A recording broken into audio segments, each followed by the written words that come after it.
것 좀 보여주세요. 여러분 동영상 보면서 오늘 주제하고 이 동영상이 무슨 관련이 있을까 한번 그렇게 생각하시면서 봐주시기 바랍니다.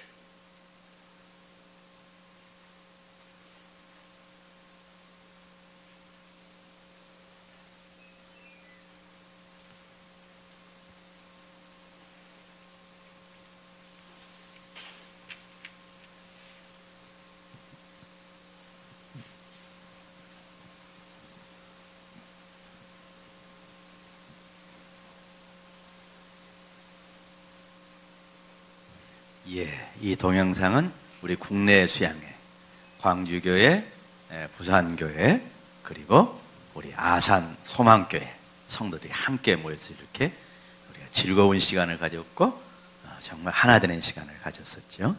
다음. 여기는 지금 인도 연합수양회죠. 인도 우리 현지인 식구들과 그 다음에 우리 한국인 식구들과 그리고 우리 인도네시아 식구들 3개국 식구들이 지금 모여서 연합수양회를 지금 하고 있죠. 이 단체 사진 멋지게 찍은 것이 하나 있을 건데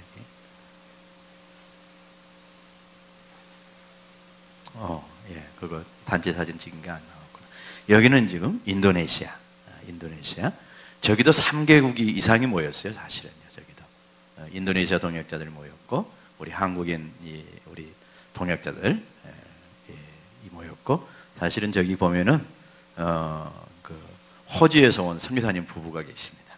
호주에서 그분들이 지금 우리 적자교회 주일학교를 맡아서 지금 감당하고 계시는데 지금 저기도 여러 국가에서 이렇게 모였죠. 자, 이거는 발리 대회입니다. 발리 지금 우리 레걸 선교사님이 강사로 섬겼던 지금 발리 목사님들 모임 또 그 사업가들 모임, 크리스찬 사업가들 모임입니다. 그에서 지금 세 분 강사들이 저렇게 쫙 지금 화이팅을 하고 있습니다. 근데 지금 저기서 저렇게 저기는 지금 6개국 이상이 모였습니다. 6개국 이상이 모였습니다. 어떻게 저렇게 6개국 이상이 이렇게 모여서 하나가 될 수가 있는지 우리가 좀 생각해 봤으면 좋겠습니다. 오케이.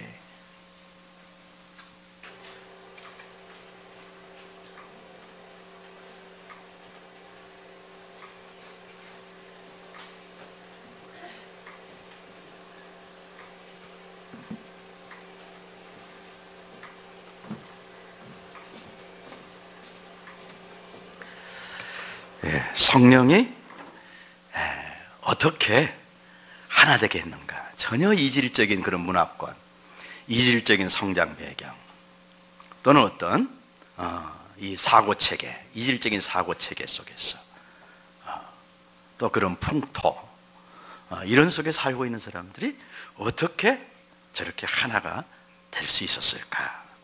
그걸 우리가 한번 생각해 봤으면 좋겠습니다. 오늘 주제는 바로 연합과 일치의 원리입니다. 어떻게 연합과 일치를 우리가 이뤄갈 수 있는가? 우리가 지난 말씀을 통해서 형제가 보라! 형제가 연합하여 동거함이 어찌 그리 선하고 아름다운고. 그 연합에서 함께하는 그 이스라엘 공동체를 보시는 하나님 아버지의 마음이 너무너무 좋으신 것을 우리가 시편 133편 말씀을 통해서 알 수 있었죠. 그리고 그 이스라엘 공동체 가운데 얼마나 보배로운 기름이 마치 아론, 대제사장인 아론의 머리에 부어진 그 보배로운 기름이 쫙 이렇게 머리부터 수염을 타고 옷깃까지 다 적시듯이 적시는가.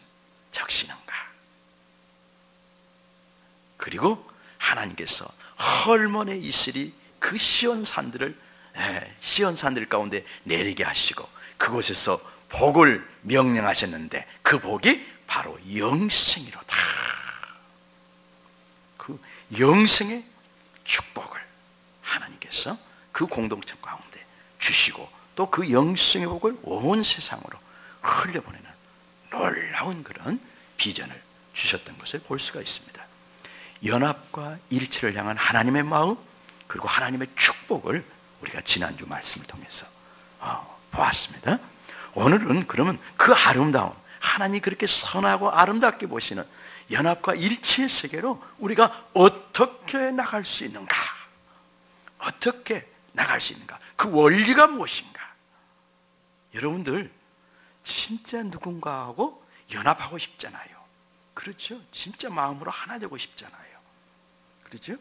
결혼한 사람들은 진짜 부부관계 속에서 정말 연합하고 싶잖아요. 서로 마음도 소통하고 삶도 같이 정말 아름답게 나누고 싶잖아요. 그 갈망이 얼마나 큽니까? 거기서 우리가 고독에서 벗어날 수 있거든요. 고독에서 벗어날 수 있습니다. 외로움에서 벗어날 수 있습니다. 여러분 요즘 현대인들이 얼마나 외로운지 아세요? 진짜 죽고 싶을 정도로 외로운 것이 우리 현대인들입니다. 우리나라도 마찬가지지만 일본은 조금 더 심한 것 같아요. 일본이 경제적으로는 부유하지만요, 그 내용을 쭉 살펴보면 너무너무 외로운 사람들이 많아요. 일본 사회 속에 깨어진 가정들이 많고 아동학대도 많고, 그래서 아이들이 저녁이 되면 집에 못 있고 막 거리로 나오는 거예요. 거리로 막 나오는 거예요. 그래서 한 목사님이 그렇게 거리로 나오는 아이들에게 물었습니다. 왜 너희들이 집에 있지 않고 이렇게 거리로 나오는 거야? 목사님, 외로운 것이 무엇인지 아세요? 집에 있으면 너무 외로워요. 너무 외로워요. 같이 먹을 식구가 없는 거예요. 같이 식사할 식구가 없는 것이 아이들을 너무너무 힘들게 하는 거예요. 마음을 터놓고 얘기할 사람이 없는 것이 너무너무 힘들게 하는 거예요. 너무너무 힘들게 하는 거예요.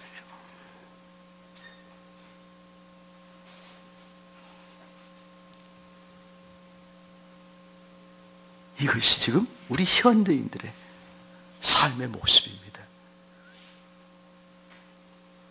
지금 공동체들이 다 깨어져 나가는 거예요. 공동체들이. 그리고 혼자가 되는 거예요. 하나님은 혼자로서 우리를 살도록 하지 않으셨어요.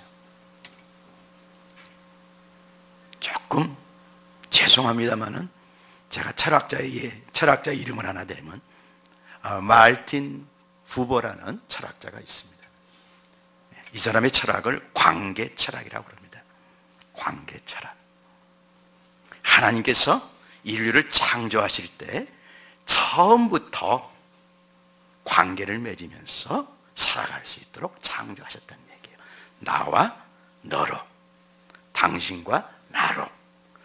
내 앞에 당신이라고 부를 수 있는 존재가 없으면 나는 무의미한 거예요. 내 존재 의미도 무의미한 거예요.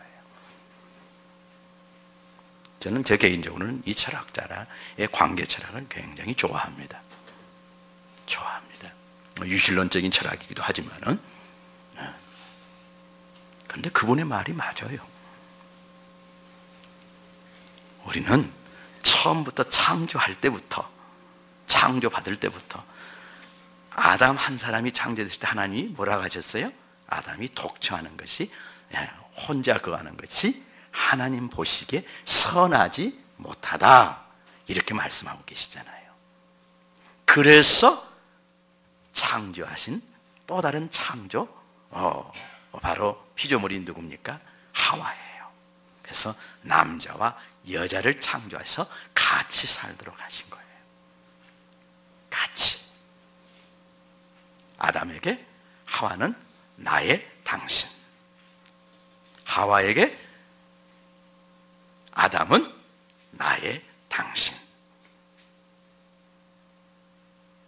내가 사랑할 수 있는 존재를 주신 거예요. 내 말을 들어줄 수 있는 존재를 주신 거예요. 인격적인 교제를 나눌 수 있는 존재를 주신 거예요. 처음부터.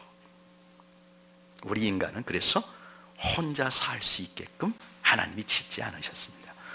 혼자서는 너무나 불완전한 존재입니다. 그리고 그것은 너무나 재앙입니다. 어떻게 보면 재앙입니다. 여러분들, 고독이 깊어지면, 고독이 진짜 정말 이 고통스러울 때는요, 죽고 싶어요. 죽고 싶어요. 진짜 죽고 싶어요. 그 정도로 괴로운 것이 고독입니다. 이것을 여러분들이 한번 깊이 생각해 보세요. 여러분들이 부부로 같이 한 방에 있지만은, 또 한 집에 살지만은 마치 남남처럼 느껴지는 분들이 있을 겁니다. 이것이 얼마나 괴로운 것인지. 한 지붕 속에, 한 지붕 아래 거하지만은 남남처럼 느껴질 때 진짜 비참한 거예요. 진짜 비참한 겁니다. 자녀들과 같이 거하지만요, 부모가 자녀들하고 남남처럼 느껴질 때 너무너무 괴로운 거예요. 밥상은 같이 하고 뭐 일상적인 대화는 그냥 하지만은 마음이 서로 통하지 않고 남남처럼 이렇게 담이 쌓여 있는 것을 느껴질 때 그것이 얼마나 괴로운 일인지 모릅니다. 지옥이 따로 없는 거예요. 그것이 바로 지옥이에요. 지옥이에요.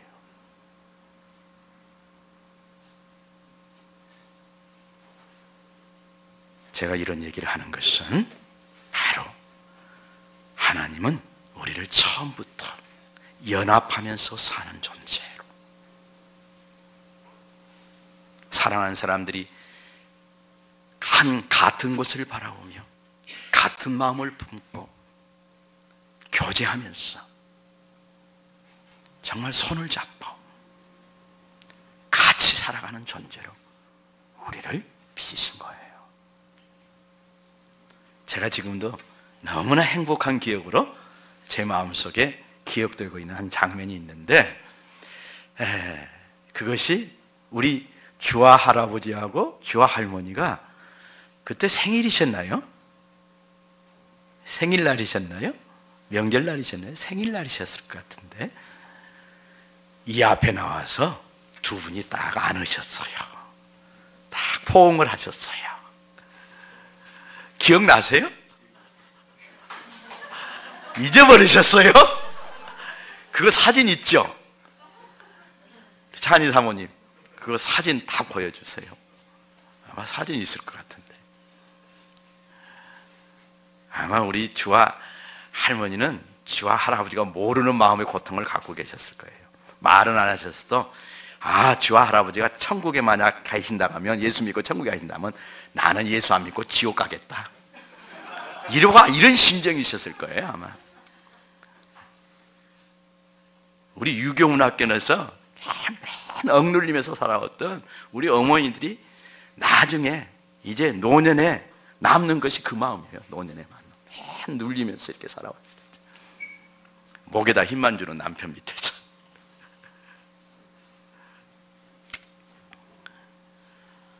그런데 그 마음이 풀어져 가지고 서로 포옹을 하셨잖아요. 포옹을. 제2의 신혼기가 열렸습니다. 아멘.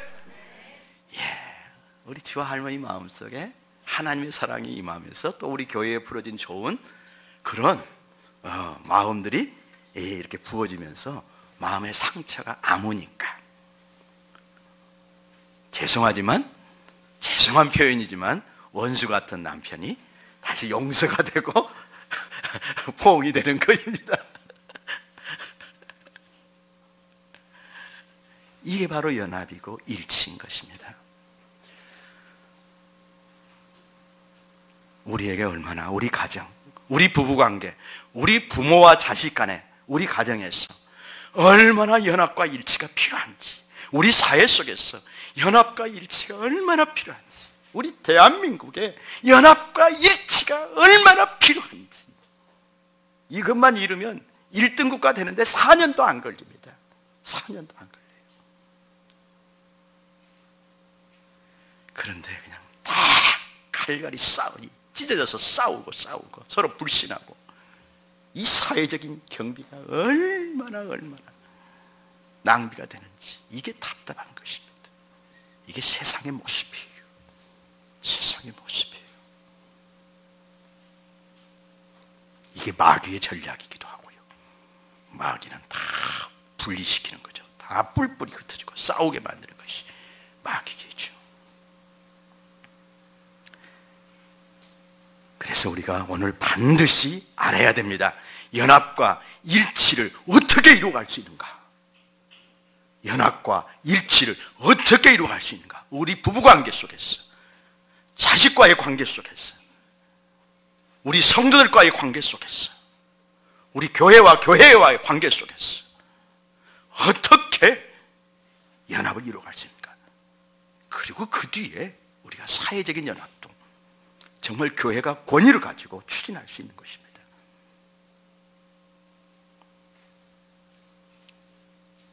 오늘 바로 그 답을 얻는 시간이 되는 것입니다. 그러면 성령께서 어떻게 우리를 하나 되게 하셨는가? 예배소서 2장 11절에서 22절, 이건 중요한 말씀이니까 우리가 그냥 본문만 한번 읽읍시다. 본문만 읽으면 여러분들이 성령께서 하나 되게 하셨다는 의미가 무엇인가 하는 것을 그냥 들어올 겁니다. 본문만 읽겠습니다. 저하고 한 절씩 교독하겠습니다. 예배소서 2장 11절에서 22절, 바로 본문 말씀 바로 앞에 있습니다. 다 찾으셨어요?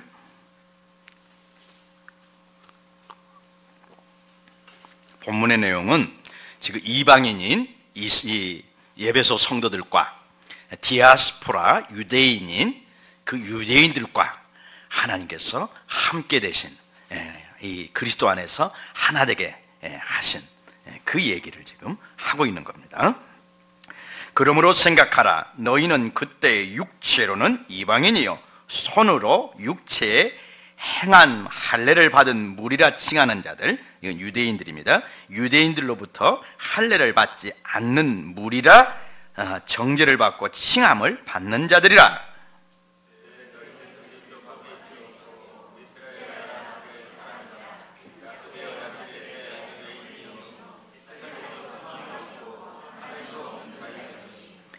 이제는 전에 멀리 있던 너희가 그리스도 예수 안에서 그리스도의 피로 가까워졌느니라. 그는 우리의 화평이신지라. 둘로 하나를 만드사 원수된 것 곧 중간에 막힌 담을 자기 육체로 하시고. 아멘.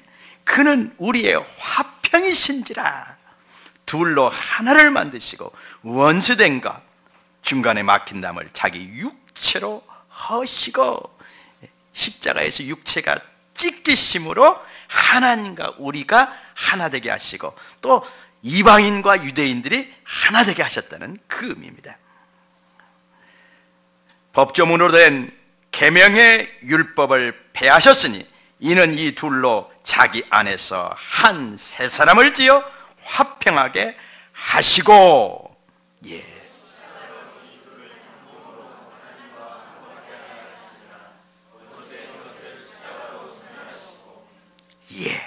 한 세 사람, 이게 바로 누구든지 그리스도 안에 있으면 새로운 피조물이라. 예수 그리스도 안에서 이방인도 세 사람, 유대인들도 세 사람, 그리고 이 세 사람은 한 세 사람인 것입니다. 그리스도 안에서 한 피를 받아 한 몸을 이룬 세 사람이라는 의미인 것입니다. 또 오셔서 먼 데 있는 너희에게 평안을 전하시고 가까운 데 있는 자들에게 평안을 전하셨으니 이는 그로 말미암아 우리 둘이 한 성령 안에서 아버지께 나아감을 얻게 하려 하심이라.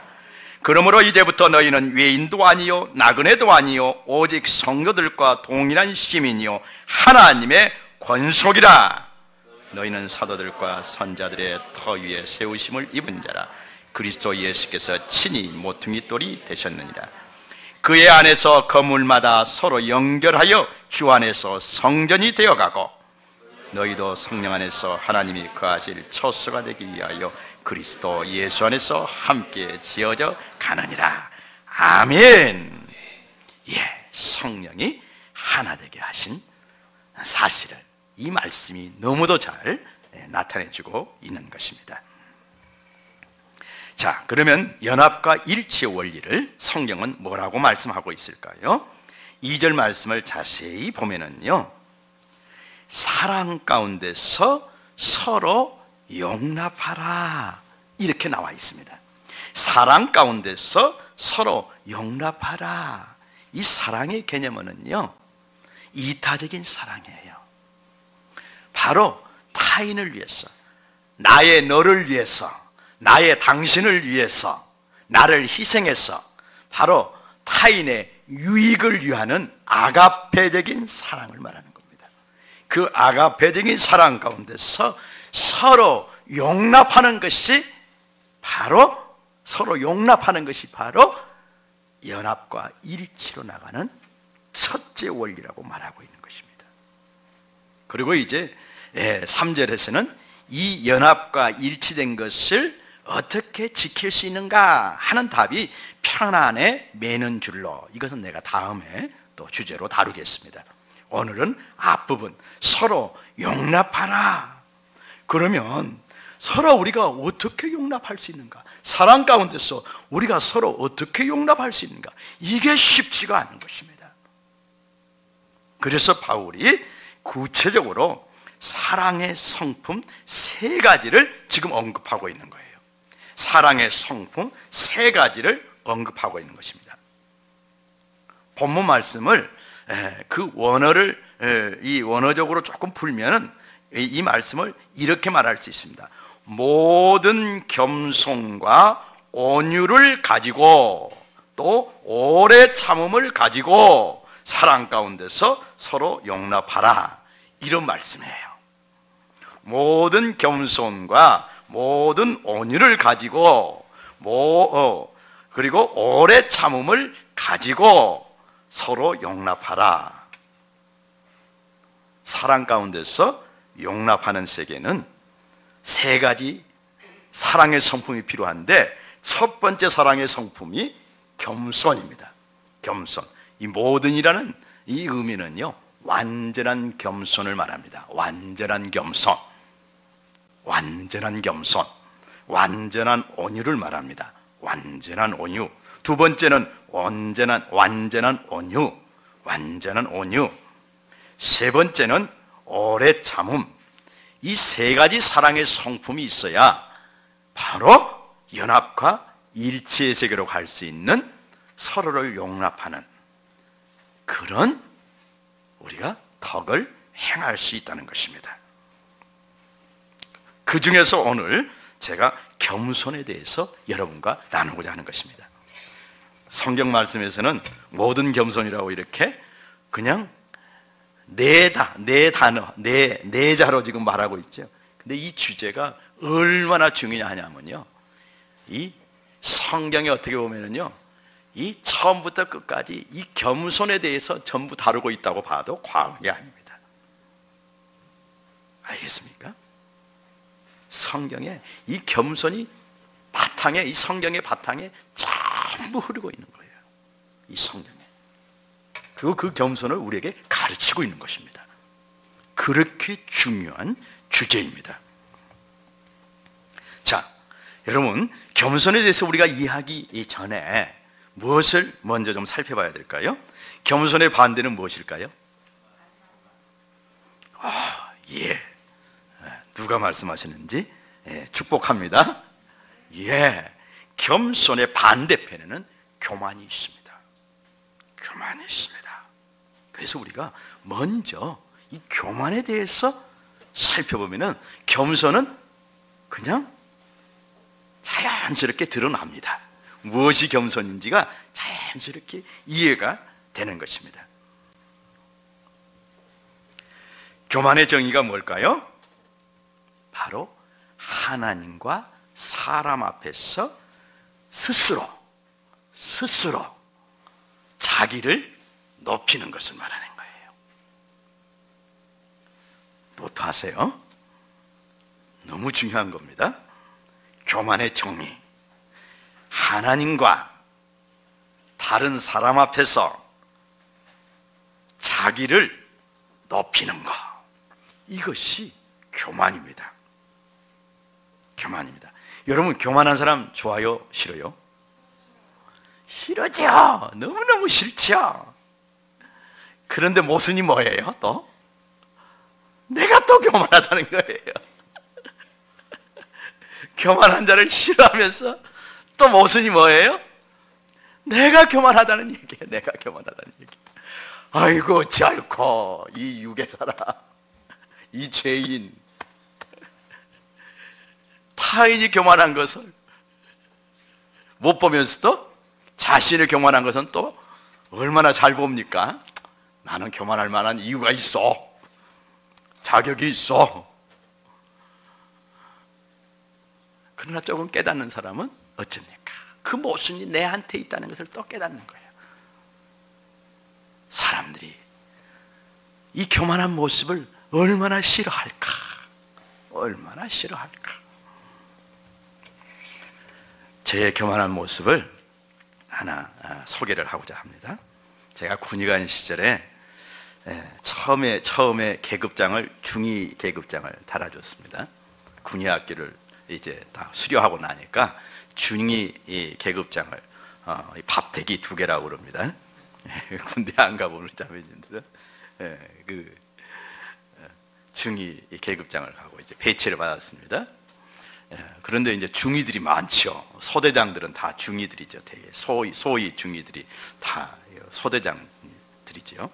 그래서 어떤 소대장이 같은 중위라고 탁 맞먹으려고 그래. 야, 군의관 중위하고 너희 소대장 중위가 같냐?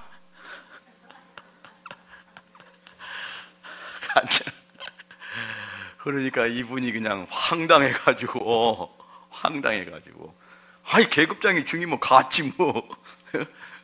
김중이 그래야 되잖아. 다 그러잖아요. 대대장님이 부르실 때 김중이 부르지 뭐. 거기도 박중이 그렇게 부르고 다중이라고 부르지. 그런데 그 군의관이라는 것을 가지고 내가 내세운 거예요. 그러니까 이분이 황당하게 느끼시는 거예요. 그럴 때 아차 했구나. 내가 아차 했구나. 그때 내가 그 말을 해놓고 아차 했구나. 내가 교만했구나.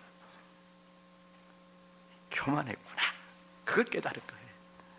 근데 입이 이제 입에서 나가버렸잖아요. 주워 담을 수도 없고.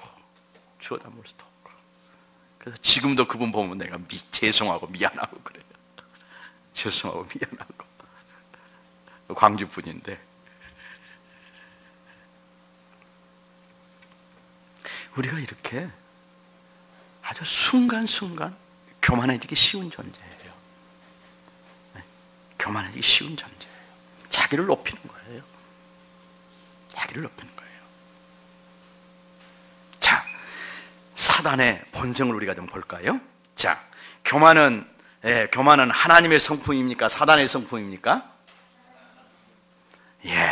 너무 잘 말씀하셨습니다. 한번 그 대신 크게 용기 있게 담대하게 우리가 한번 얘기합시다. 틀려도 좋으니까. 교만은 사단의 성품입니까? 하나님의 성품입니까? 사단의 성품이잖아요. 그리고 또 우리 육의 성품입니까? 우리 하나님의 성품입니까? 우리 육의 성품이죠. 교만은 우리 육의 성품이고 사단의 성품이다. 아멘. 저 따라서 해보세요. 교만은 육의 성품이고 사단의 성품이다.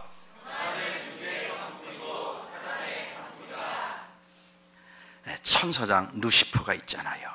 아침의 아들, 하나님께서 아침의 아들로 이 천사장 루시퍼를 창조하셨거든요. 천사장 중에서도 탁월한 천사장이 이 루시퍼예요. 천사장이 성경에 보면 세 천사장이 있습니다. 미가엘 천사장, 이건 전투하는 천사 군대를 지휘하는 이 전투 지휘관 천사장입니다. 그래서 미가엘 천사장이 아주 전투에 나서면 다 승리하는 것이요. 그러죠? 그 다음에 가브리엘 천사장이죠. 가브리엘 천사장. 이 가브리엘 천사장은 성경에 보면 메신저예요. 메신저. 하나님의 말씀을 이제 많은 그런 우리 하나님의 사람들에게 전달하는 메신저 역할을 합니다. 그러죠? 우리 성경에 보면 다니엘에게 메시지를 전한 천사장도 가브리엘 천사죠. 그러죠? 또 성모 마리아에게 와서 또 이렇게 하나님 메시지를 전하는 천사장도 가브리엘 천사였죠. 그러니까 그 가브리엘 천사가 또 이 거느리는 천사들은 다 이런 메신저 천사들인 거예요. 메신저 천사들인 거예요. 천사 부대가 있는 거예요. 그런데 그 중에서도 누시퍼 천사장은 하나님의 최측근 천사장이에요. 최측근.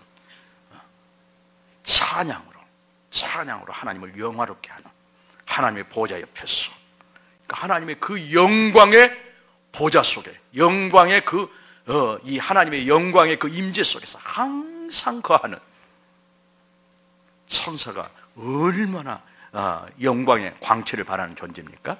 그러나 이 하나님의 영광의 광채 속에 들어가면 이 천사의 또 광채도 아무것도 아닌 거예요. 아무것도 아닌 거예요. 그러니까 하나님의 영광의 광채 속에 또 이 천사들이 거한다는 것은 또 이거 축복인 거예요. 또 축복인 거예요. 그리고 에스겔서에 보면은 이 천사장 누시퍼를 얼마나 하나님께서 아름답게 창조하셨는지, 얼마나 지혜롭게 창조하셨는지 에스겔서에 다 설명이 되어 있습니다. 설명이 됐습니다. 그냥 보석으로 만드셨다고 그랬습니다. 보석으로. 그리고 아주 하나님을 가장 아름답게 예배할 수 있는 모든 찬양 도구가 다 그 속에 있고, 그 찬양이 다 그 속에서 나오는 거예요. 아주 창조적인 그런 아주 그 기름 부으심으로 계속 하나님을 영화롭게 할 수 있는 그런 천사로, 완벽한 천사로 그렇게 창조된 거예요.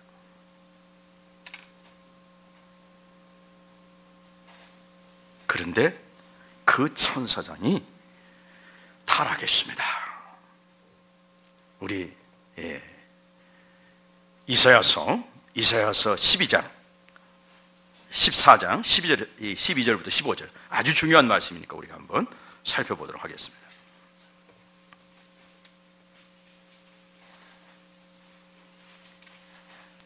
이사야.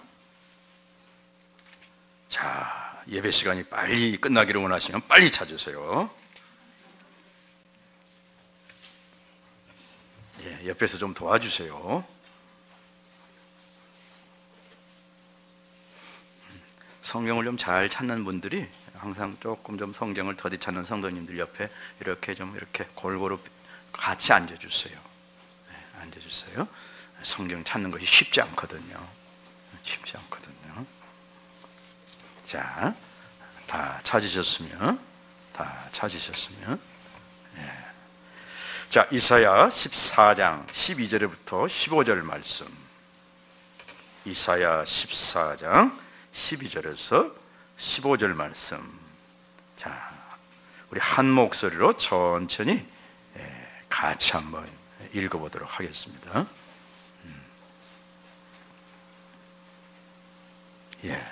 12절부터 15절입니다. 시작.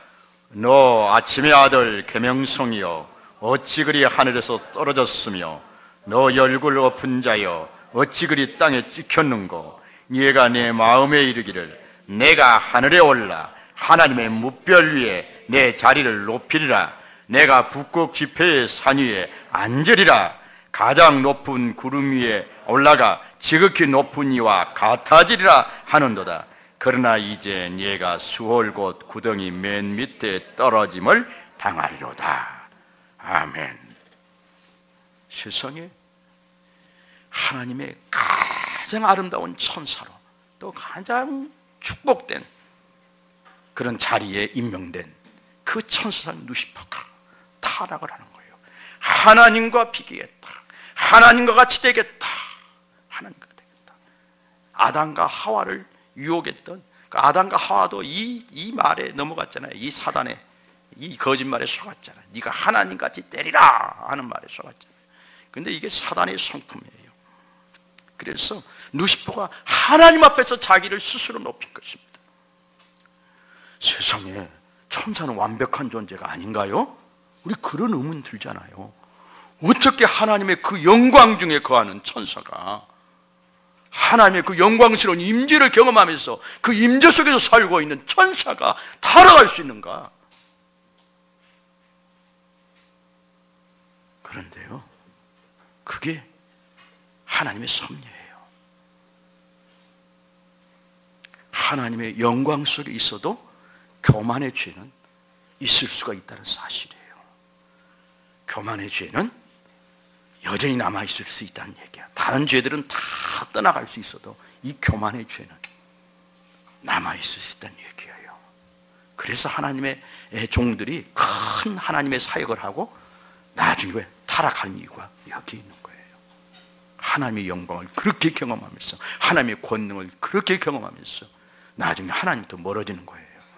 그래서 주여 주여 하는 데마다 하나님의 나라에 다 들어가는 것이 아니라고 말씀하시는 거예요. 너무나 두려운 말씀이에요. 이 천사장이라고 해서 타락하지 않는다고 이렇게 볼 수 없는 거예요. 교만의 죄는 천사장이라 할지라도 넘어질 수 있는 것이란 얘기예요. 모든 피조물 가운데 교만의 죄는 마지막까지 남아있는 것이다. 여러분, 이것을 알아야 됩니다.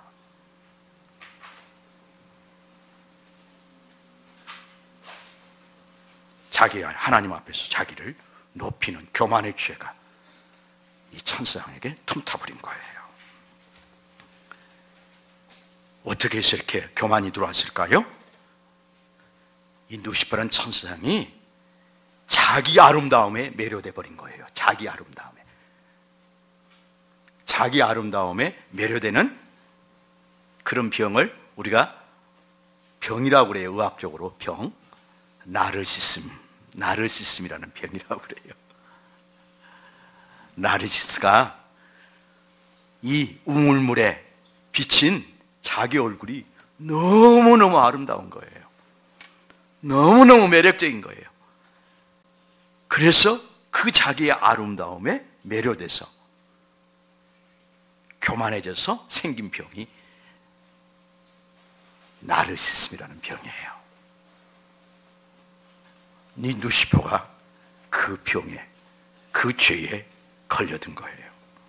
그래서 자신의 그 루비 보석 같은 그 자신의 그 아름다움에 그냥 자기가 매료돼 버린 거예요. 그리고 자기 지혜에 자기가 그냥 찬탄을 금할 수 없는 거예요. 그런데 그 아름다운 빛, 그 아름다운 지혜, 그 탁월한 지혜가 다 어디로부터 왔습니까? 누가 주셨어요? 하나님이 주셨잖아요. 하나님이 주셨잖아요. 처음에는 하나님을 바라봤어요. 하나님의 광채를 반사하는 그 존재로서 하나님을 영화롭게 했어요. 하나님을 영화롭게 했습니다. 그런데 나중에는 그 하나님의 영광의 광채가 반사되어서 자신을 아름답게 하는 그 아름다움을 보기 시작한 거예요. 그게 아름다움을. 자기의 아름다움을 보기 시작하는 겁니다.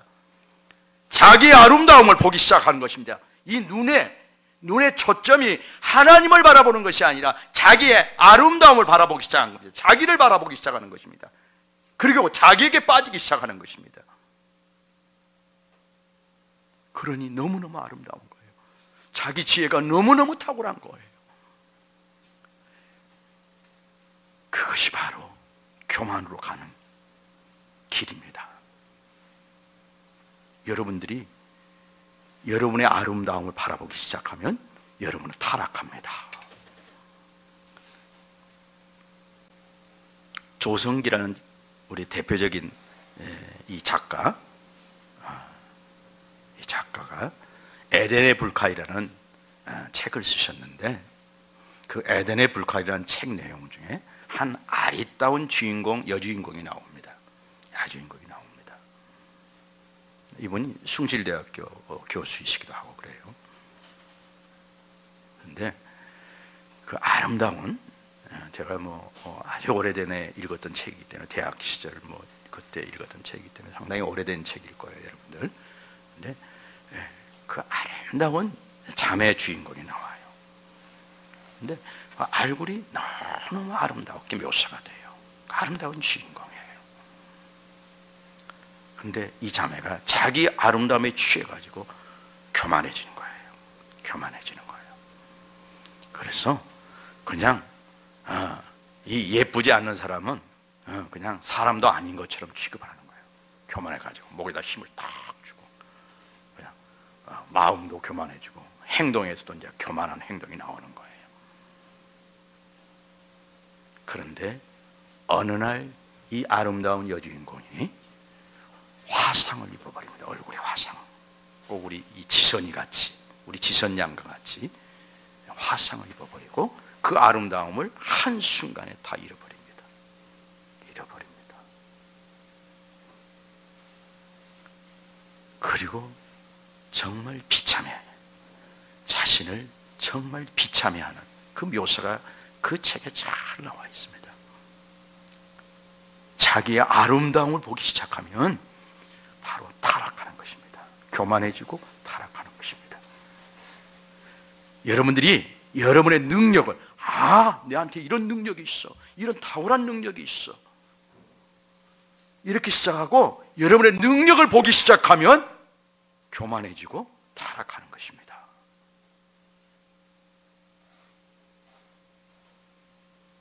능력을, 우리 신명기 보면은 이스라엘 백성에게 하나님께서 재물을 얻을 능력을 주셨다고 그랬어요. 주셨다고 그랬어요.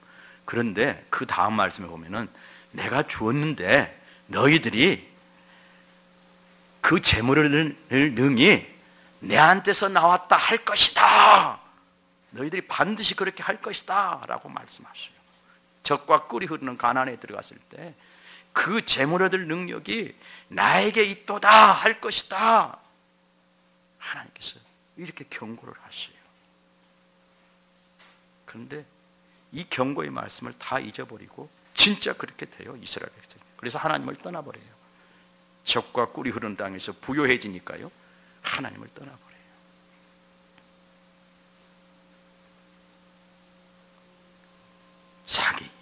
자기 재물과 자기 능력을 보기 시작하면 교만해지고 타락하기 시작하는 거예요. 타락하기 시작하는 거예요.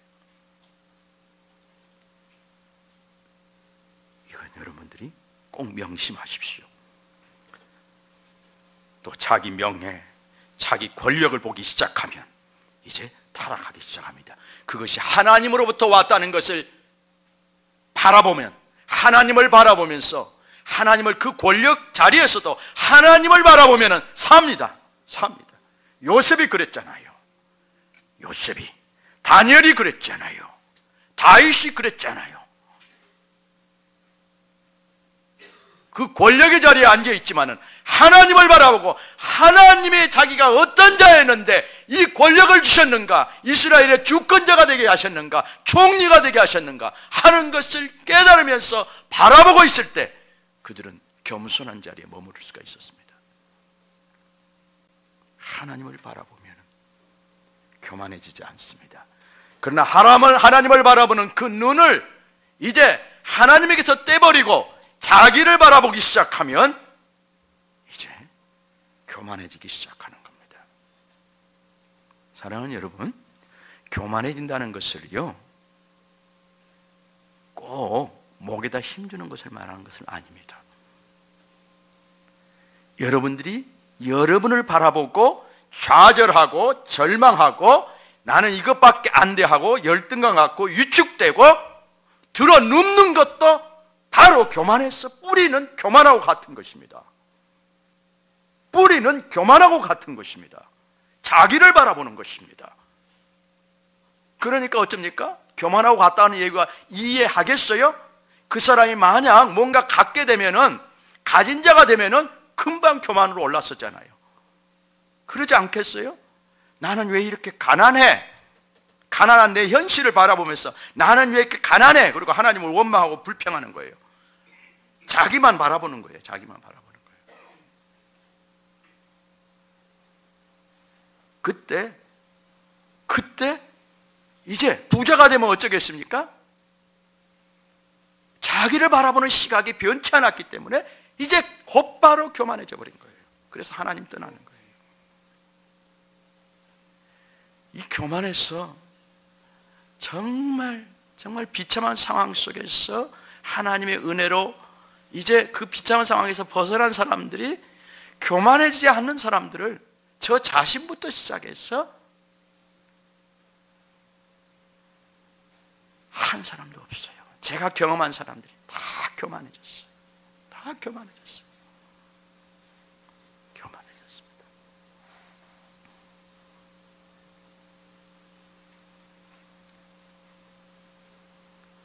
저희 집안 얘기를 해서 제가 죄송합니다만, 제가 우리 큰형님이나 우리 큰형수님을 굉장히 사랑하고 존경합니다. 지금도 마찬가지입니다. 내가 변치 않습니다. 제 마음이. 그래서 그분들을 위해서 제가 지금도 중보를 하고 있습니다. 근데 이분들이 부유해지니까 교만해져요. 의사 아들 2명을 두니까 교만해져요. 교만해져요. 하나님 앞에서 은혜도 잊어버리고 사람 앞에서 은혜도 잊어버리고, 제 마음이 너무너무 아픈 거예요. 아픈 거예요. 다 자기들이 했다고 생각하는 거예요. 애들도 교만해져 버려요. 애들도 교만해져. 그래서 제가 우리 교회에서 쫓아낸 거예요. 우리 교회에서 쫓아낸 거예요. 제 조카들이만 제가 쫓아낸 거예요.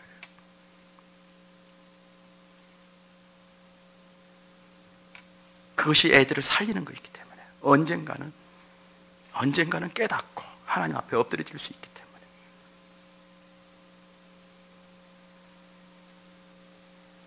제 가까운 사람들부터 시작해서 정말 이 세상 돌아가는 모습들을 보면 그 비참한 가운데서 벗어나서 뭔가 조금 자기를 내세울 것이 있으면 교만해지지 않는 사람들이 한 사람도 없습니다. 그래서 육의 성품이라고 해요. 우리가 교만은 우리의 육의 본질적인 성품이에요. 본질적인 성품이에요. 우리 그리스도인도 마찬가지예요. 그리스도인들도 마찬가지예요. 사랑하는 여러분, 하나님을 바라보는 눈을 이제 여러분을 향해서 보게 될 때 여러분의 눈이 이제 감겨버리게 되는 것입니다. 어두워지게 되는 것입니다. 그래서 교만해지는 것입니다. 하나님을 볼 수 있는 눈이 없어져 버리는 것입니다. 이것이 무서운 것입니다. 무서운 것입니다. 천사장 루시퍼가 그랬던 것입니다. 그래서 자신을 따르는 자신의 수하에 있는 천사들 3분의 1과 같이 데리고 결국 악한 세계, 마귀의 세계를 이루는 것입니다. 마귀의 세계를. 인간의 영혼은 마귀가 아닙니다. 여러분들, 귀신이 아니에요. 인간의 영혼은 다 마귀들이 다 그 흉내 내는 거예요. 알겠죠? 조상 흉내도 내고 그러는 거예요. 알겠습니까? 마귀는 이 타락한 천사, 루시퍼를 쫓아서 타락한 천사들 전부 다 이게 셀 수 없이 이렇게 많아서 우리를 공격하고 세상의 악의 배후에서 전부 세상을 조정하고 있는 존재들인 것입니다.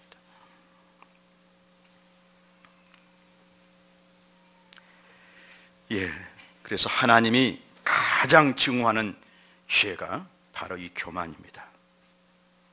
잠언 6장 16절에서 19절에 보면은 7가지 죄가 있습니다. 하나님이 증오하는 7가지 죄가 있는데 가장 첫 번째 언급되는 죄가 뭐냐?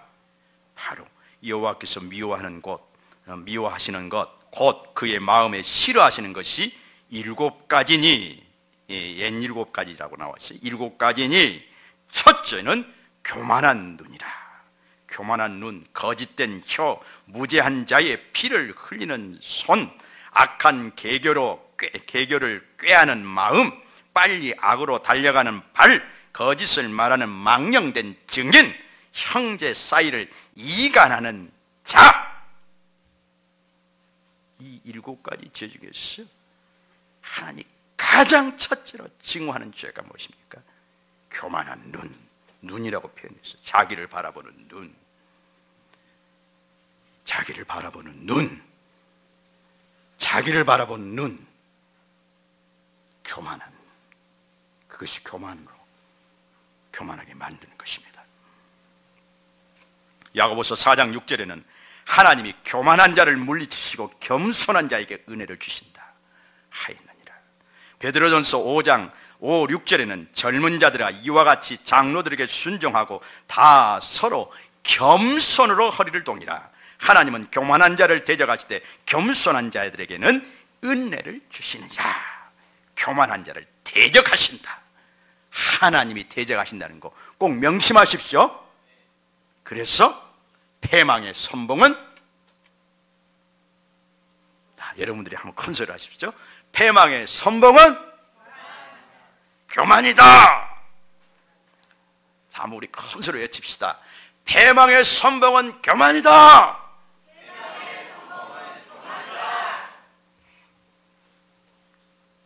하나님이 가장 증오하는 죄, 그리고 여러분들의 삶을 패망시키는 그 제1의 원인이 교만입니다. 교만이 우리 마음속에 들어오면 어떻게 될까요? 오늘 말씀은, 이 말씀은요, 지금 예배소 성도들을 향해서, 불신자들을 향해서 하는 말씀이 아니에요. 예배소 성도들에게 지금 주시는 말씀이에요. 디아스포라 유대인들과 이방인들인 그 예배소 성도들을 향해서 주시는 말씀이에요. 어떻게 될까요? 교만이 우리 마음속에 들으면 어떻게 될까요? 하나님을 의지하지 않게 되는 것입니다. 하나님을 의지하지 않게 되는 것입니다. 나를 의지하잖아요. 나를 의지하잖아요. 그래서 하나님 앞에 울부짖어야 할 상황에서 울부짖지 않아요. 기도해야 할 상황에서 기도의 자리로 나가지 않아요. 교만해지면 기도할 수 없습니다. 기도할 수 없습니다. 하나님을 예배하는 자리에 교만해지면 나올 수 없습니다. 하나님과의 관계가 단절되는 것입니다. 무서운 것입니다. 그리고 또 어쩝니까? 하나님의 말씀이 마음에 들어오지 않습니다. 사랑하는 여러분, 오늘 제가 젖 먹는 아이가 어미의 젖을 사모하듯이 하나님의 말씀을 사모하라고 그랬죠? 그게 바로 겸손이에요. 그 갈망이 겸손이에요. 알겠습니까? 그 갈망이 겸손이에요. 그런데 여러분 안에 그런 갈망이 있습니까? 있는 분도 있고 없는 분도 있을 거예요. 그건 왜 없냐? 없는 것이 당연해요. 없는 것이. 여러분 안에 그런 겸손함이 육의 성품이라고 그랬잖아요. 육의 성품의 지배를 받고 있는 나에게는 없는 거예요. 그거 없는 거예요. 하나님의 말씀을 갈망하는, 하나님의 말씀을 젖줄처럼 아주 배고플 때 울부짖지 않을 수 없는 그런 어린아이의 그런 울부짖 같은 갈망으로 어미젖을 찾는 그 겸손이 우리 속에는 없는 거예요. 그래서 우리가 성령님을 의지하는 거예요. 성령님을 의지하는 거예요. 교만해지면 하나님의 말씀을 마음에 받아들이지 못합니다. 또 들어오지 않습니다. 그리고 또 어쩝니까? 자기가 왕이 돼요. 자기가 판단자가 돼요. 심판자가 되고 왕이 돼요. 형제를 판단하고 정지하고 또 냉소적인 사람이 되고, 그 다음에 상처를 주게 돼요. 상처를. 언어적인 폭력이 얼마나 무서운지 몰라요. 교만해질 때 언어적인 폭력을 행사하게 되는 거예요.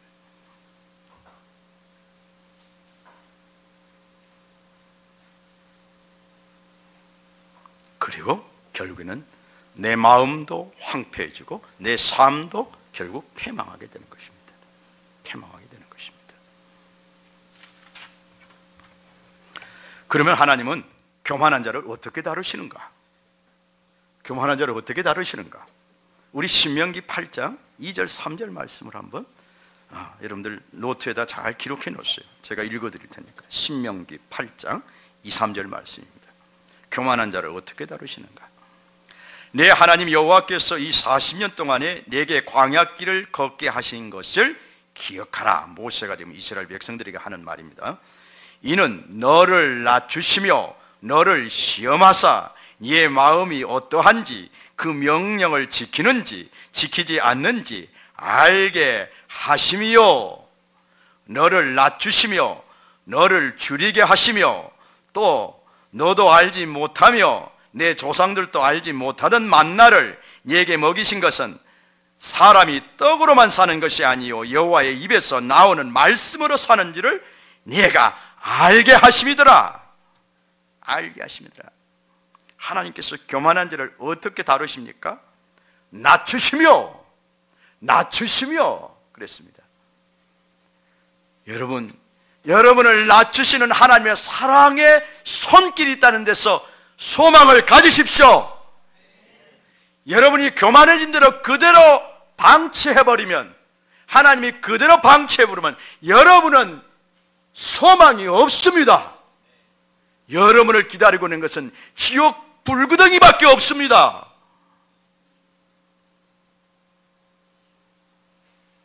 교만한 여러분을 다루시는 하나님의 사랑의 섭리가 있습니다. 사랑의 손길이 있습니다. 그것이 너를 낮추시며 너를 줄이게 하시며, 우리 손성현 목사님을 통해서 남겨두신 것들이라는 그 사사기 말씀을 통해서 우리 안에 죄성을 남겨주시고 우리 안에 모자람과 연약함을 주시고 우리에게 많은 현실 문제를, 내 힘으로 해결할 수 없는 많은 현실 문제를 주신 것이 은혜의 수단이라는 것을 우리가 알았잖아요. 우리를 겸손하게 하는 하나님의 사랑의 다루심이라는 그 은혜의 수단이라는 것을 우리가 알았잖아요. 우리를 그렇게 다루시는 것입니다. 이스라엘 백성들을 광야로 내보내서 바로 낮추시고 줄이게 하신 것입니다. 그래서 하나님에게 울부짖게 하신 것입니다. 부르짖게 하신 것입니다. 그런데 40년 동안에 이 하나님의 사랑의 섭리를 깨닫고 정말 하나님을 믿고 신뢰하고 그리고 사랑하는 사람은 몇 사람이나 됐을까요? 그렇게 하나님이 훈련을 시켰는데, 교만해진 그들의 마음을 그렇게 낮추시면서 훈련을 시켰는데,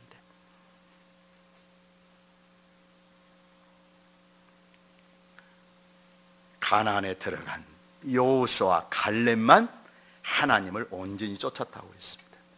하나님이 훈련시켜도 우리의 죄성이 얼마나 강한지, 훈련이 안 되는지 이걸 우리가 좀 깨닫자고요. 하루아침에 우리의 교만한 성품, 교만한 죄가 다뤄진 것이 아니라는 것을 우리가 깨닫게 해요. 우리가 그것을 깨닫게 해요. 그래서 인내하게 해요. 아멘. 인내해야 되는 겁니다. 그러면 하나님이 우리를 왜 낮추시는 것입니까? 신명기 8장 16절 말씀이 바로 답입니다. 신명기 8장 16절 나중에 찾아보세요. 예, 답입니다. 너를 낮추시며 너를 시험하사 마침내 네게 복을 주려 하시면느니라. 아멘. 이 말씀이 가슴으로 와닿는 분들이 계실 거예요. 가슴으로 와닿는 분들이 계실 거예요. 하나님이 나를 망하게 안 하셨으면 내가 어떻게 하나님을 아냐? 내가 하나님을 알게 보니까 이렇게 중요하고 이렇게 좋은데, 영생이 있다는 것이 이렇게 깨달아지는데, 영생의 가치가 이렇게 귀하다는 걸 깨닫는데 이렇게 깨닫는데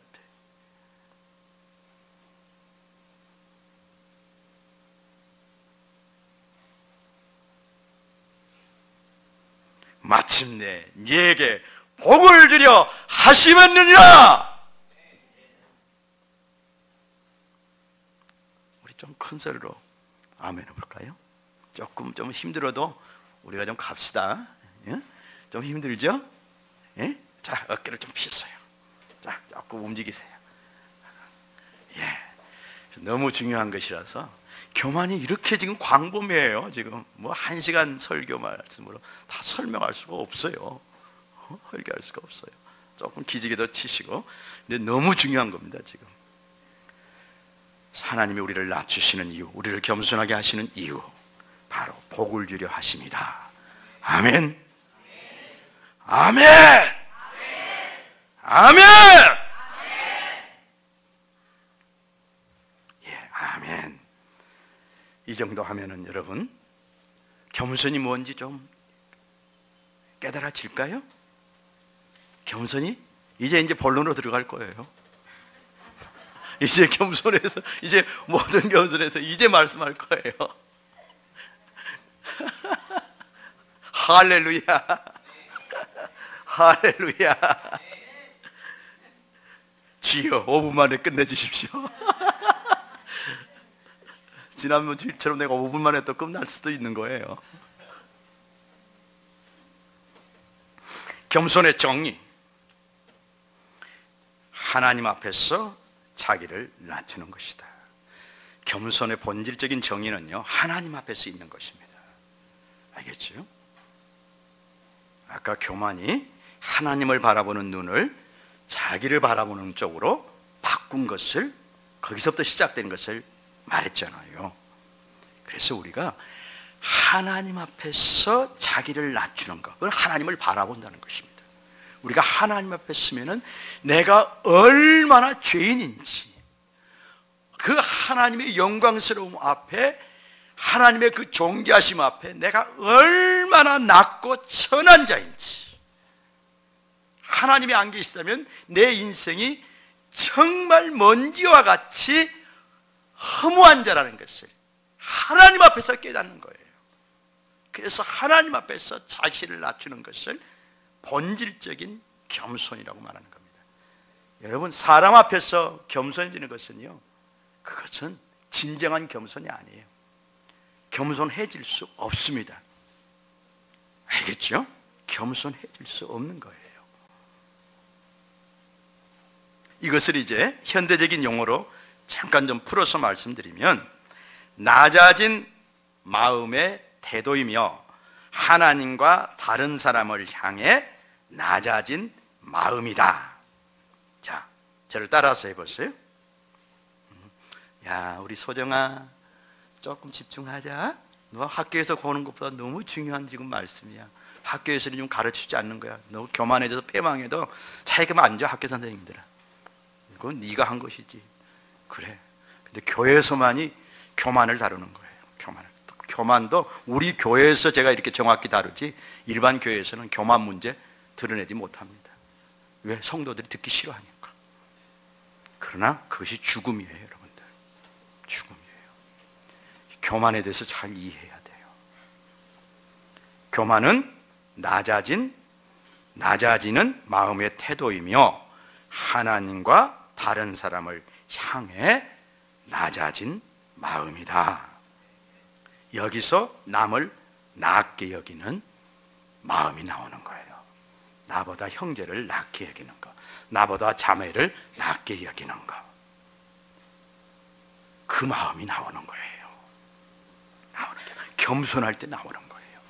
그래서 연합과 일치로 가는 가장 중요한 그 사랑의 성품을 모든 겸손이라고 지금 사도 바울이 첫 번째 언급하고 있는 것입니다. 교만의 정의.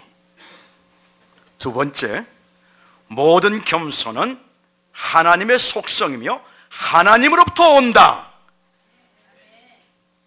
모든 겸손은 하나님의 속성이며 하나님으로부터 온다. 이게 너무 중요한 것입니다. 여러분에게서 오는 것이 아니에요. 사단에게로부터 겸손이 오는 것이 아니에요.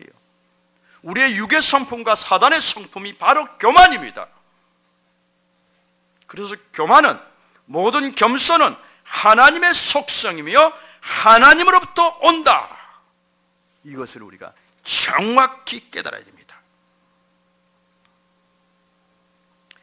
이 사실을 뒷받침해 주는 말씀이 빌립보서 2장 5절에서 8절 말씀이에요.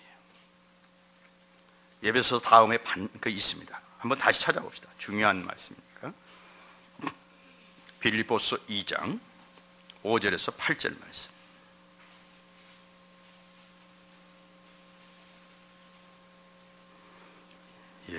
예배를 빨리 끝마치고 싶은 분들은 빨리 찾으세요. 빨리 찾으세요. 자, 다시 줬으면 읽겠습니다. 5절부터 8절, 빌립보서 2장 5절에서 8절 시작. 너희 안에 이 마음을 품으라. 곧 그리스도 예수의 마음이니 그는 근본 하나님의 본체시나 하나님과 동등됨을 취할 것으로 여기지 아니하시고 오히려 자기를 비워 종의 형체를 가지사 사람과 같이 되셨고 사람의 모양으로 나타나사 자기를 낮추시고 죽기까지 복종하셨으니 그 십자가에 죽으심이라.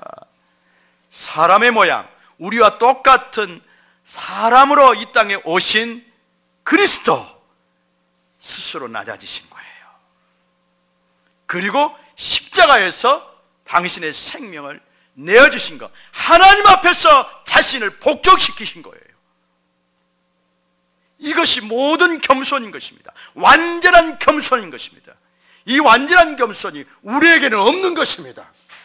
오직 그리스도에게 있는 것입니다. 하나님의 성품입니다. 성부 하나님의 성품이고 바로 성령 하나님의 성품입니다. 그리고 그 성품을 성육신의 사랑으로, 십자가의 사랑으로 바로 그 겸손함을 나타내신 분이 예수 그리스도인 것입니다. 그래서 예수 그리스도 이 마음을 너희 안에 품으라 한 것입니다. 품으라. 우리 안에는 없는 것입니다. 이 겸손을 우리가 받는 것입니다. 예수 그리스도의 겸손을 우리 마음속에 받는 것입니다. 없으면 받아야 되잖아요. 받아야 되잖아요. 마태복음 11장 29절 상반절에도 예수님이 당신에 대해서 말씀하십니다. 나는 겸손하고 온유한 자니. 예수님이 당신을 선포하십니다. 나는 겸손하고 온유한 자니. 이거는 예수님이 교만한 말씀이 아니에요. 바로 진리예요. 사실이에요.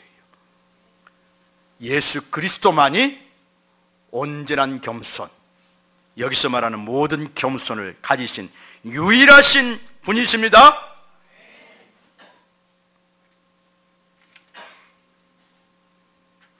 그러면 겸손의 세 번째 겸손의 능력과 축복이 무엇일까요? 자, 여러분 따라서 하세요. 겸손은 교만을 죽이는 1등 공신이다. 교만을 죽이는 1등 공신이 겸손입니다. 아멘. 아멘. 그리고 교만의 이 겸손의 축복이 잠언 15장 33절 노트에다 적어놓았어요. 읽기는 내가 읽어드릴 테니까. 잠언 15장 33절 22장 4절 겸손의 축복, 아까도 말했지만은 네게 마침내는 네게 복을 주려 하셨느니라 한 말씀이 구체적으로 잠언 15장 33절에 나와 있습니다. 15장 33절 제가 읽어드리겠습니다. 여호와를 경외하는 것은 지혜의 훈계라. 겸손은 존귀의 길잡이니라. 여러분을 존귀케 하는 길로 인도하는 것입니다. 겸손이. 아멘. 여러분이 스스로를 하나님 앞에서 낮추고 사람 앞에서 낮추면요 존귀의 길이 열리는 것입니다. 존귀케 되는 길이 열리는 것입니다. 우리 지어머니에게 지난 수양회 때 하나님이 정말 놀라운 축복의 계시를 주셨습니다. 이 축복의 단계를 쭉쭉 올라서 맨 위에서는 그런 계시를 주셨습니다. 이게 사실입니다. 지금 계획해 놓으신 하나님의 이 계획입니다. 그런데 그 축복의 계단을 하나하나 올라가는 것이 무엇입니까? 그게 겸손입니다. 하나님 앞에서 겸손이고 형제들 앞에서 겸손입니다. 저는 그것을 지금 형제들 중에서 우리 지혜 엄마가 가장 잘 될 거예요. 제가 그렇게 해석을 합니다. 모든 우리 성도들 중에서도 제일 잘 되기를 바라지만 그것보다는 자신의 형제들 중에서, 지금 자신의 형제들 중에서 제일 불쌍한 사람의 위치에 있잖아요. 죄송하지만 그게 현실이잖아요. 그죠? 형제들한테 돌봄을 필요로 하고 제일 형제들이 안타까워하고 그러죠? 그런데 그 자리에서 형제들 중에서 가장 복받은 그런 가장 높은 축복의 다리에 서게 하신다는 계시예요. 어떻게 올라갈 수 있습니까? 그 종기의 자리로? 겸손입니다. 그거 아시기 바랍니다. 여러분들 하나님의 계시를 꼭 붙드세요. 알겠습니까? 특히 그때 5분인가 6분인가 하나님이 그 수양회 때 계시를 풀어주셨잖아요. 지혜야, 너도 같이 겸손해라. 응? 우리 지혜를 통해서 엄마가 그런 자리에 올라갈 수도 있거든. 알겠어? 우리 박수 한번 칩시다. 이렇게 높은 멋진 가장 낮은 걸음더미에 있는 것 같은 우리 낮은 자를 하나님께서 이렇게 멋진 축복의 비전 속에서 인도하신 하나님이 얼마나 좋아요. 얼마나 좋아요. 세상에서는 다 짓밟고 무시하고 그렇잖아요. 그렇잖아요. 아멘입니다. 진짜 옳은 말입니다. 그러나 우리 하나님의 세계에서는 그런 자를 가장 높은 축복의 단계에 올려놓으신 것입니다. 22장 4절 말씀, 잠언 22장 4절 말씀 제가 읽어드리겠습니다. 겸손과 여호와를 경외함의 보상은 재물과 영광과 생명이니라. 아멘. 저는 간혹 성장 과정에서 너무너무 감당할 수 없는 상처와 아픔을 가진 분들을 만나고 하나님께서 특히 물론 형제도 그런 분들이 있지만 자매들 중에서 그런데 형제를 잘 만나게 만드세요. 그래서 그 상처를 견뎌내도록 섭리하시는 것을 많이 봐요. 많이 봐요. 그래서 아주 훌륭한 남편을 만나게 해요. 부유한 남편, 인격적으로 훌륭하기도 하고 또 부자이기도 하고 또는 높은 권력의 자리에, 높은 명예의 자리에 있는 그런 좋은 사람들과 만나게 하시는 것들을 제가 봐요. 왜 그럴까요? 이 말씀이에요. 바로 그 상처와 아픔 속에서 처절하게 낮아진 거예요. 처절하게 낮아진 거예요. 하나님이 그런 식으로 눈에 보이는 그런 방법으로라도 높여주시지 않으면 감당할 수 없으니까, 자신의 삶을 감당할 수 없으니까 하나님께서 결혼하는 과정 속에서 그렇게 축복해 주시는 거예요. 축복해 주시는 거예요. 그래서 하나님이 그래서 저 자매가 결혼한 후에 저렇게 축복을 받았구나, 이걸 제가 깨닫는 것입니다. 깨닫는 것입니다. 사랑하는 여러분, 그래서 겸손하게 하는 하나님이 낮추시는 그 상처 아픔을 여러분 믿음으로 승화시키기 바랍니다. 믿음으로 겸손하게 하시기를 바랍니다. 그러면 존귀의 길이 열립니다. 존귀의 길잡이니라. 재물과 영광과 생명이니라. 재물과 영광과 생명이니라. 반대도 있습니다. 교만과 여호와를 경외하지 않음에도 재물과 영광을 가지고 있는 분들은 여러분 위기 가운데 있는 것입니다. 깨달으십시오. 하나님, 나를 낮춰주십시오. 나를 낮춰주십시오. 재물과 영광과 생명이 있다고 그래서 전부 지금 이런 식으로 하나님 복 주시는 손길 속에서 되는 게 아니라 이 말입니다. 삼성 이건희 회장이 그렇게 해서 지금 복 받은 사람이 아니란 얘기입니다. 그 사람은 낮춰줘야 되는 것입니다. 낮춰줘야 되는 것입니다.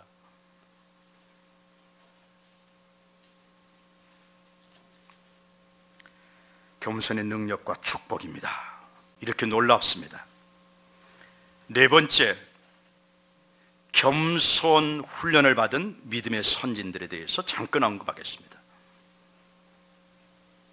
겸손에 대해서 깊이 묵상한 하나님의 사람들의 이 지혜입니다. 이 지혜입니다. 겸손에 대해서 오랫동안 묵상하고 어떻게 교만해서 승리할 수 있을까, 이것을 오랫동안 하나님 앞에서 묵상하고 말씀을 읽고 기도하고 하신 분들의 깨달음입니다. 저의 깨달음뿐만 아니라 그런 분들의 깨달음입니다. 굴욕적인 상황에서 자신을 의지적으로 낮출 수 있는 사람, 이 사람은 겸손의 자리로, 하나님이 복 주실 수 있는 겸손의 자리로 가장 빨리 내려가는 자입니다. 가장 빨리 내려가는 자입니다. 일반 이 굴욕적인 상황에 없는 사람들이 4년 걸려서 4년 훈련받아서 어떤 하나님 복 주실 수 있는 겸손의 자리로 내려간다 합시다. 그러면 이 굴욕적인 상황에서 하나님과 그 사람들 앞에서 의지적으로 이 자신을 낮출 수 있는, 스스로를 낮출 수 있는 사람은요, 4개월 만에 그 자리로 갈 수 있다는 얘기예요. 그 자리로. 자, 대표적인 사례, 요셉. 아버지의 사랑을 독차지했던, 형제들 중에서 유일하게 채색 옷을 입고 그 아버지의 사랑을 독차지했던 그 요셉이 어떻게 이제 낮춰집니까? 어떻게 굴욕적인 상황에 빠집니까? 형들에게 폭행을 당하고 이제 어쩝니까? 구덩이에 내던져집니다. 그리고 애굽의 노예로 팔려버립니다. 얼마나 굴욕적인 상황입니까? 얼마나. 여러분, 이거 잘 들으세요. 지금부터만 잘 들어도 여러분들 지금 오늘 예배 잘 드리는 것입니다. 알겠습니까? 우리 병문 형제님, 사랑하는 병문 형제님, 지금 하나님 앞에서 괜찮아. 하나님 앞에서 저라도 괜찮아.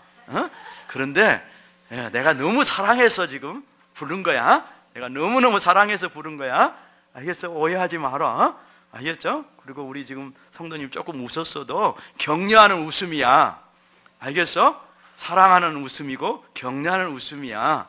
야, 경문아, 우리 깨어서 같이 말씀 듣자 하고 이렇게 격려하는 웃음이야. 오해하지 마라. 오해하지 마라. 예, 이거 지금부터 이것만 깨달아도 되는 거예요. 우리가 겸손의 자리로 내려가야 되잖아요. 지금 예배 드리는 것을 끝나면 안 되잖아요. 안 되잖아요. 요셉이 형들에게 죽을 만큼 얻어 터지고 구덩이로 내던져지고 거기서 미디안 상인들에게 애굽의 노예로 팔려버린 상황은 엄청난 굴욕적인 상황입니다. 아버지의 사랑을 독차지하면서 채소국을 끓이는 그 자리에서, 그 영화로운 자리에서 나락으로 떨어진 거예요. 애굽의 노예로 팔려와서 시대장의 집에서 노예가 된 것도 정말 굴욕적인 상황입니다. 정말 굴욕적인 상황입니다. 그런데 요셉이 하나님의 임재와 그 하나님의 겸손케 해주신 은혜로 그걸 감당합니다. 감당을 해내요. 그 굴욕적인 상황을 감당을 해냅니다. 감당을 못 해냈으면 어쩌겠습니까? 그 일어난 분노, 형들이 어떻게 할 수 있어? 분노로 이를 갈면서 그 원수 갚을 것만 생각하지 않겠습니까? 이게 교만한 자세죠. 교만한 자세죠. 요셉이 교만했더라면 계속 어떻게 하면 원수 갚을까? 내 힘으로 원수 갚을까? 어떻게 형들이 그럴 수 있어? 내가 이렇게 비참하게 될 수가 있어? 하고 하나님도 원망하고 아버지의 하나님도 원망하고 그리고 원수 갚을 길만 찾았지 않겠습니까? 이게 교만한 자의 반응입니다. 교만한 자는 반응은 나는 이렇게 반응합니다. 그 굴욕적인 상황 속에서. 그러나 요셉은 그렇게 반응하지 않았습니다. 스스로를 낮췄습니다. 아, 내가 아버지 집에서 이렇게 존귀하게 된 것도 은혜였구나 하는 것을 깨달은 것입니다. 내가 본래 이렇게 하나님 앞에서 낮고 천한 노예였는데, 내가 죄에 끌려다니는 노예였는데, 교만한 노예였는데, 내가 교만한 자였는데, 자기를 발견하고 자기를 낮추기 시작하는 것입니다. 자기를 낮추기 시작하는 겁니다. 그 굴욕적인 상황에서 당연히 형들에게 내가 얻어맞을 짓을 했어, 구덩이에 내 던져질 짓을 했어, 노예로 팔려갈 짓을 했어. 굴욕적인 상황을 하나님 앞에 스스로를 낮추는 겸손의 상황, 겸손해지는 상황으로 승화해 간 것입니다. 또 노예된 데서 부족해서 하나님은 어디로 또 보냅니까? 어떤 굴욕적인 상황을 받게 했습니까? 자신에게 은혜를 베풀었던 그 시대장의 아내를 범했다 하는 누명을 쓰게 되는 겁니다. 정말 싫은 누명, 정말 부끄럽고 수치스러운 누명. 요셉이 가장 싫어하는, 아마 요셉은 하나님 앞에서 성결하고자 하는 그 갈망이 누구보다 강했던 사람일 거예요. 하나님을 깊이 만났기 때문에. 그래서 하나님 앞에 성결하고자 하는 갈망이, 순결하고자 하는 갈망이 누구보다도 강했을 거예요. 그런데 이런 누명을 써버린 거예요. 그때 얼마나 억울했겠어요. 그리고 왕의 제수들을 갇히는 그 감옥으로, 그 지하 감옥으로 이제 더 굴욕적인 상황으로 낮아지게 된 겁니다. 그런데 이 굴욕적인 상황 속에서 요셉은 어찌입니까? 맞아, 나는 감옥에 갇혀 마땅한 자야. 마땅한 자야. 그 노예 생활을 하면서도 아직도 깨지지 않은 자신의 교만한 모습을 또 그 감옥으로 낮아져서 또 발견하기 시작하는 것입니다. 또 발견하기 시작하는 거예요. 아, 내 안에 이렇게 아직도 교만한 것이 살아있었네. 하나님이 주신 은혜를, 내가 하나님이 주신 은혜를 내 영광으로 취했네. 그것으로 내가 높아졌네. 여러분들이 하나님이 여러분을 조금 세워지면 또 그걸 가지고 높아지지 않아요. 높아지지 않아요. 제가 그랬어요. 제가 그랬어요. 여러분들보다 제가 더 그랬어요. 그런데 요셉이 더 굴욕적인 상황으로 빠졌을 때, 그걸 또 그 교만의 뿌리, 교만의 죄성, 하나님의 영광을 취하고자 하는 그 아주 그 죄악의 뿌리를 더 철저하게 보는 것입니다. 철저하게 보고 또 깨지고 부서지고 하는 것입니다. 그래서 그 굴욕적인 상황을 잘 견뎌낸 것입니다. 한 13년 견뎌냈잖아요. 그때 하나님이 쓰실 만한 겸손한 요셉이 나옵니다. 겸손한 인격을 가진, 하나님 앞에서, 사람 앞에서 자신을 높이지 않고 자신을 낮출 수 있는 겸손한 요셉의 모습이, 성품이 나타나는 것입니다. 그랬을 때 하나님은 그의 나이 30세에 애굽의 총리로 높이십니다. 아멘. 겸손은 종기의 길잡이니라.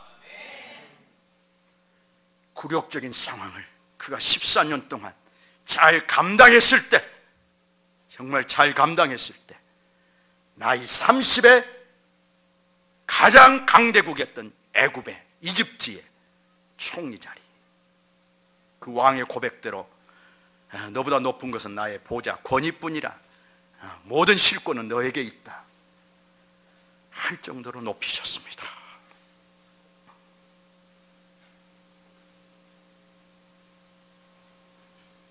다윗도 마찬가지입니다.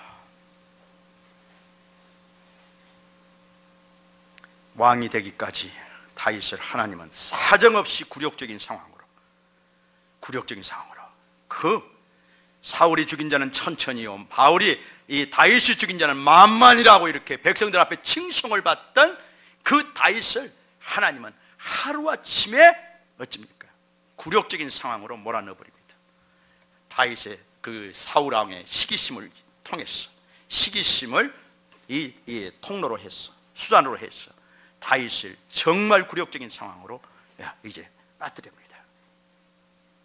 그래서 이제 도망자가 되고 이스라엘 백성들에게 미워하는 자가, 미움을 받는 자가 되게 됩니다. 만약 교만으로 다윗이 그 상황을 반응했더라면 어떻게 됐을까요? 아마 반란을 일으켰을 것입니다. 반란을 일으켰을 것입니다. 그러나 그는 그 굴욕적인 상황 속에서 하나님 앞에서 겸손의 기회로 삼았습니다. 겸손의 그래. 아무리 모욕적이고 아무리 억울하고 아무리 굴욕적인 상황 속에서도 그는 이를 까각 물고 하나님의 그 권위 앞에 완전히 무릎을 꿇었습니다. 완전히. 사울이 자신이 숨어있는 그 굴로 들어와서 정말 죽일 수 있는 기회가 주어진데도 불구하고 이 하나님을 두려워했기 때문에 그의 옷자락만 패고도 가슴이 두려워서 떱니다.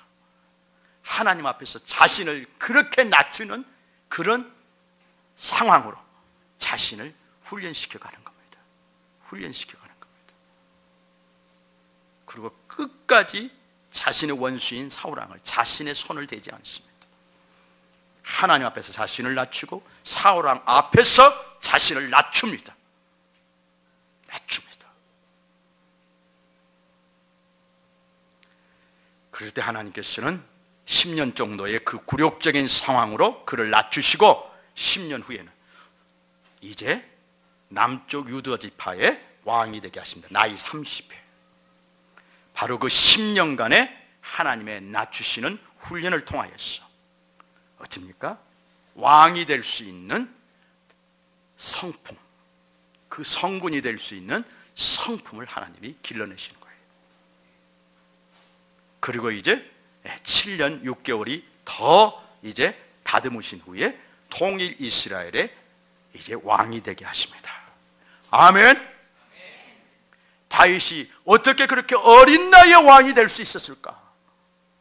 이 굴욕적인 상황을 자신을 스스로 낮추는 그런 겸손을 훈련받는 그런 기회로 그가 승화시킨 것입니다. 이런 사람은 바로 하나님이 빨리 높일 수 있는 그 겸손의 자리로, 하나님이 빨리 존귀한 자리로 올리실 수 있는 그런 겸손의 자리로 누구보다 빨리 낮아질 수 있는 것입니다. 사랑하는 여러분, 여러분의 상사가, 여러분의 위에 있는 사람들이, 여러분의 동료가, 여러분의 아랫사람들이, 또 여러분들의 어떤 가족관계 속에서 모욕을 당할 수 있습니다. 수치스러운 모욕을 당할 수 있습니다. 여러분이 세상에서 수치스러운 모욕을 당할 수 있습니다. 모욕을 당할 때 그 굴욕적인 상황을 어떻게 해야 되겠습니까? 하나님이 나를 낮추시는구나. 하나님이 나를 낮추시는구나. 하나님이 나를 복주시려고, 나를 존귀케 하시려고, 나를 겸손하게 훈련하시는구나. 이걸 깨달으시기 바랍니다. 이걸 깨달으시기 바랍니다. 여러분들이 견딜 수 없을 만큼 굴욕적이면 굴욕적일수록 여러분들은 빨리 하나님이 원하시는 겸손의 자리로 낮아질 수 있는 것입니다. 이런 시각에서 여러분들이 지난날 살아왔던 그랬던 굴욕적인 상황들을 바라보십시오. 그러면 더 이상 상한 마음이 들지 않을 것입니다. 하나님 앞에서 감사가 될 것입니다. 복을 주시려고 하나님이 그러셨구나. 나에게 그렇게 상처받게 해주셨구나. 복을 주시려고 그렇게 상처받고 낮아지게 하셨구나. 아멘.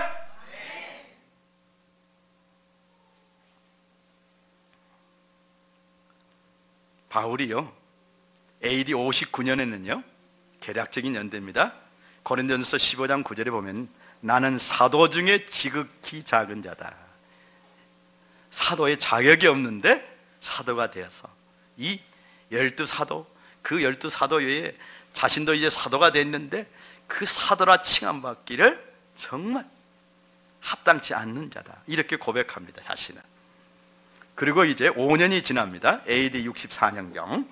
이때는 어떻게 고백하냐? 에베소서 3장, 우리 말씀 바로 오늘 우리 본문 말씀 바로 앞부분에 있는데요, 에베소서 3장 8절에 모든 성도 중에 지극히, 이 지극히란 얘기는 가장이란 뜻입니다. 최상급을 말합니다. 가장 작은 자보다 더 작은 나.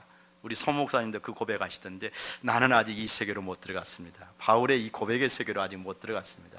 그분 참 너무 정직하신 분 같아요. 바울이 이렇게 고백합니다.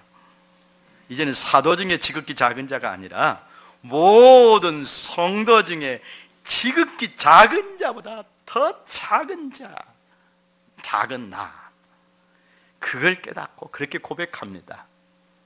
그래서 사도 바울이 만물의 찌꺼기같이, 만물의 쓰레기 같은 취급을 받는 자리도 감당할 수 있는 겁니다. 만물의 찌꺼기같이 되었다고 그렇잖아요.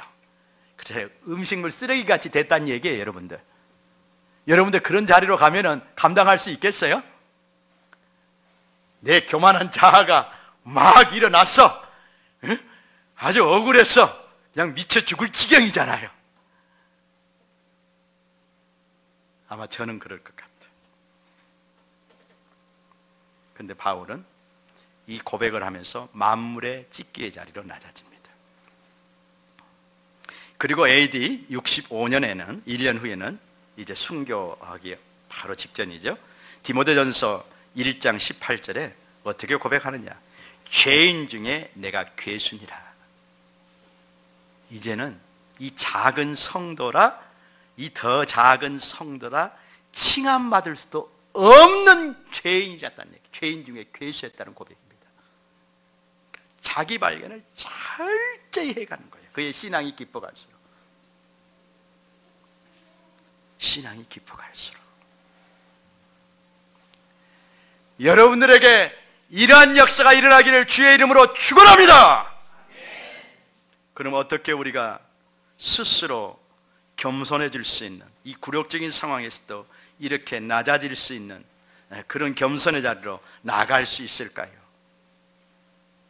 이 겸손의 자리로 나가는 것은요, 그냥 단순한 은혜로 되지 않아요.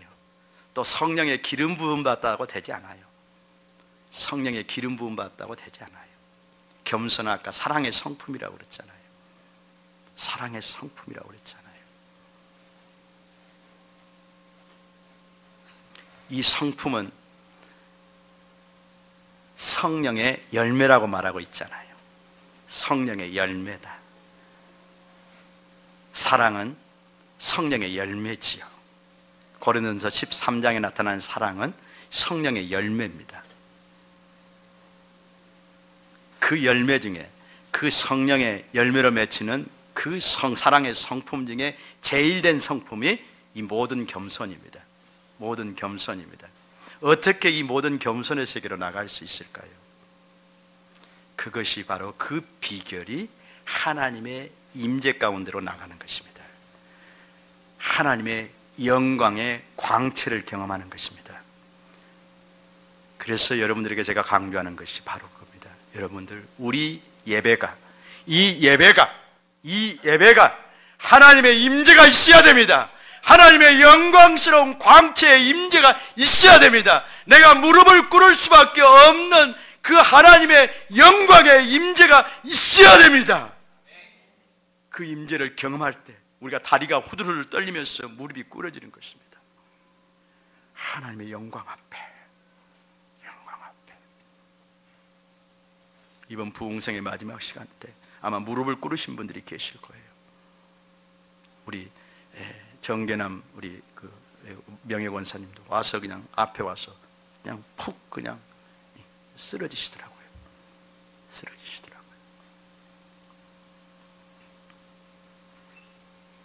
그 임재를 경험해 갈 때 나를 발견하게 됩니다.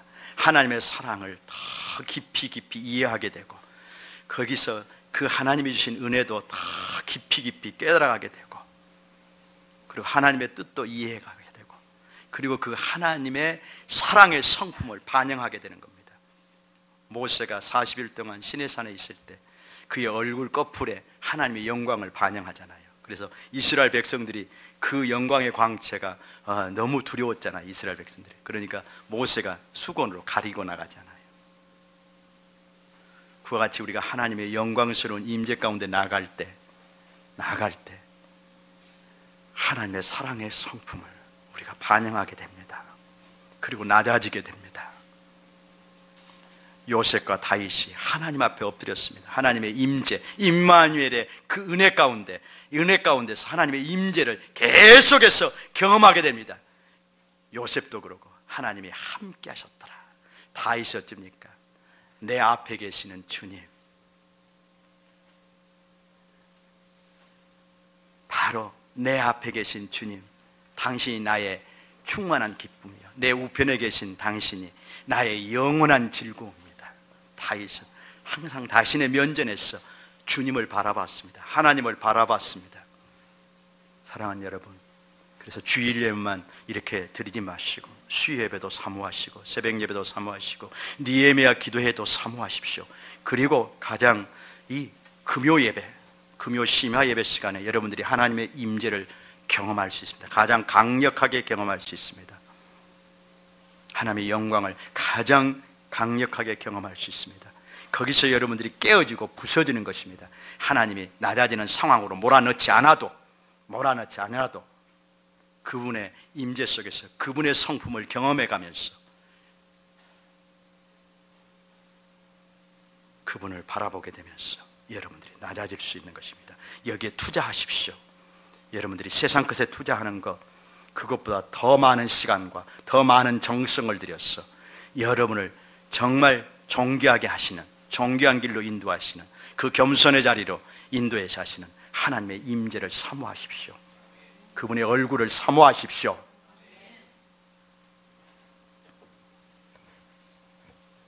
모세가 그랬고 다니엘이 그랬고 요한 사도가 그랬습니다.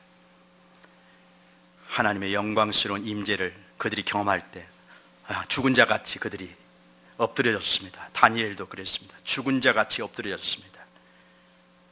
인자 예수님이 부활하신 그 다니엘에게 예수님이 나타나셨을 때 다니엘이 죽은 자같이 되었습니다. 그 두려움을, 그 경이로운 그 경외심에 나온 두려움을 경험하고 낮아지게 됩니다. 사도 요한도 마찬가지입니다. 사도 요한은 부활하신, 죽으시고 그를 위해서 죽으시고 부활하신 예수님의 영광을 경험하죠. 그럴 때 죽은 자같이 엎드려집니다. 두려워 떱니다. 아무리 세상에서, 육의 세상에서 친밀해서 딸지라도. 그러면서 겸손한 자리로 나갑니다. 사랑하는 여러분, 이것이 겸손해지는 비결입니다. 아멘.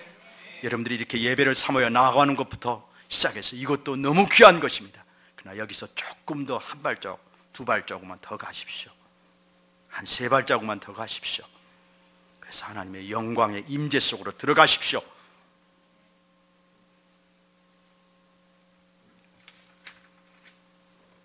이 시간 연합과 일치를, 그 일치할 수 있는 세계로 나가는 가장 근원적인 덕목이 겸손이다.